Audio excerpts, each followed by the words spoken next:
मुस्लिम समाजाला शिक्षणात 5% आरक्षण द्या, हाजी एमडी शेख।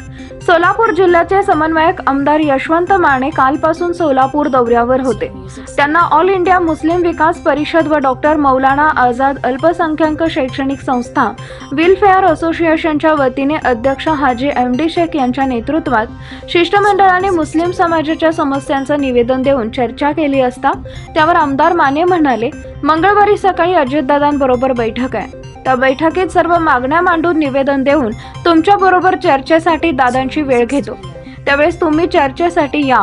मुस्लिम समाजाच्या शैक्षणिक, सामाजिक व आर्थिक दृष्ट्या मजबूतीसाठी या चालू वर्षापासून मुस्लिमांना 5% शिक्षणात आरक्षण मिळावे।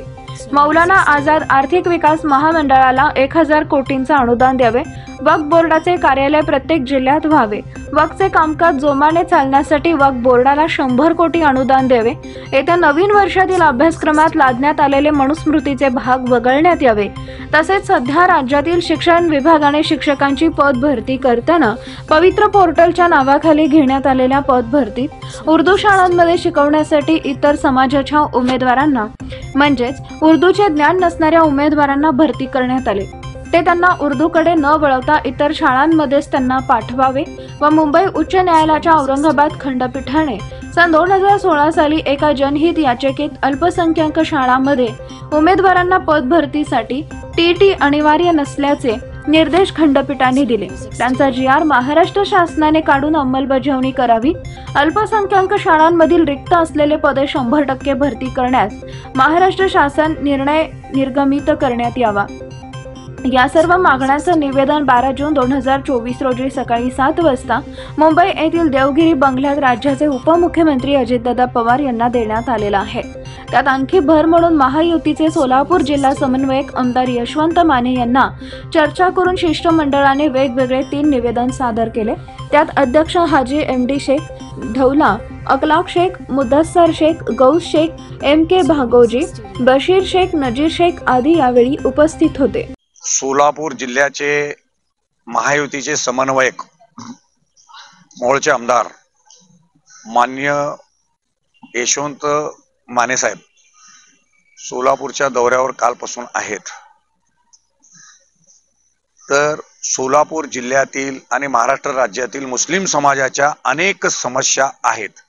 पैकी 5% मुस्लिमांना शिक्षणात आरक्षण मिळावं। नंबर 2, जे शिक्षक भरती बंद आहे, अल्पसंख्याक शाळांमधील शिक्षक भरती 100% पूर्णपणे करण्यास मुभा असावी। नंबर 3, जे येणाऱ्या नवीन सिलेबस मध्ये अभ्यासक्रमामध्ये मनुस्मृतीचा प्रकार त्या लोकांनी लादलेला आहे ते रद्द करण्यात यावा। तसेच मुंबई उच्च न्यायालयाच्या औरंगाबाद खंडपीठाने सन 2016 साली अल्पसंख्याक शाळांना TETची अट रद्द करण्यात यावी असा आदेश दिलेला आहे। त्या संदर्भात महाराष्ट्र शासनाने तसा GR काढून अल्पसंख्याक मधील जे D.Ed आणि B.Ed झालेले उमेदवार आहेत त्यांना भरती करण्यास मुभा असावी। तसेच मौलाना आझाद आर्थिक विकास महामंडळामध्ये 1000 कोटी रुपयांची तरतूद शासनाने करावी आणि ते फक्त हमी न घेता महामंडळाला 1000 कोटी रुपये त्यांनी निधी द्यावा, जेणेकरून अल्पसंख्याक समाजामधील महाराष्ट्र राज्यामध्ये संपूर्ण शैक्षणिक लोन असेल किंवा लोकांना छोटे मोठे 3-3 लाखाचे प्रत्येकाला 3 लाख रुपये लोन मिळावं आणि प्रत्येक जण जे कामाधंद्याला लागावं, त्यांना छोटंसं भाग भांडवल उभारता यावं म्हणून 1000 कोटी रुपयाची तरतूद त्यांनी करून मंजुरी देऊन ते निधी त्यांनी महामंडळाला द्यायला पाहिजे। तसंच वक्फ बोर्डाचं कार्यालय महाराष्ट्र राज्यामध्ये प्रत्येक जिल्ह्यात व्हावं। तसंच 100 कोटी रुपये वक्फ बोर्डाला त्यांनी निधी म्हणून द्यावं। काल 10 कोटी रुपये मंजूर केल्याचं अजितदादा पवारांनी जाहीर केलं, त्यापैकी 2 कोटी रुपये दिलं तर एवढं बवाळ उठा लागलाय, एवढं लोक वरडावरडी करायला लागलेत। अरे, इतर समाजाच्या लोकांना एवढ्या मोठमोठ्या कोट्यावधीच्या निधी दिले जातात, कोणीही विरोध करत नाही, उलट मुस्लिम समाज त्यांना पाठिंबा देत असतो। त्यामुळं प्रत्येकाने त्याला पाठिंबा द्यावा। महाराष्ट्र शासनाने बिनचूक मौलाना आझाद महामंडळाला 1 कोटीचं तरतूद करून द्यावी आणि 100 कोटी रुपये वक्फ बोर्डाला त्यांनी बिनचूक द्यावं अशा मागण्यांचं निवेदन मी परवाच्या दिवशी म्हणजे 12 तारखेला सकाळी देवगिरी बंगल्यावर म्हणजे अजितदादा पवारांना समक्ष भेटून सकाळी 7 वाजता 12 तारखेला दिलं. आज त्याची प्रत आणि ऑल इंडिया मुस्लिम विकास परिषदकडनं आणि मौलाना आझाद अल्पसंख्याक शैक्षणिक संस्था वेलफेअर असोसिएशन या दोन्ही संघटनांच्या वतीने आज एक निवेदनच्या प्रती माने साहेबांना आता आमदार यशवंत माने म्हणजे जिल्हा समन्वयक महायुती यांना आज दिलेला आहे.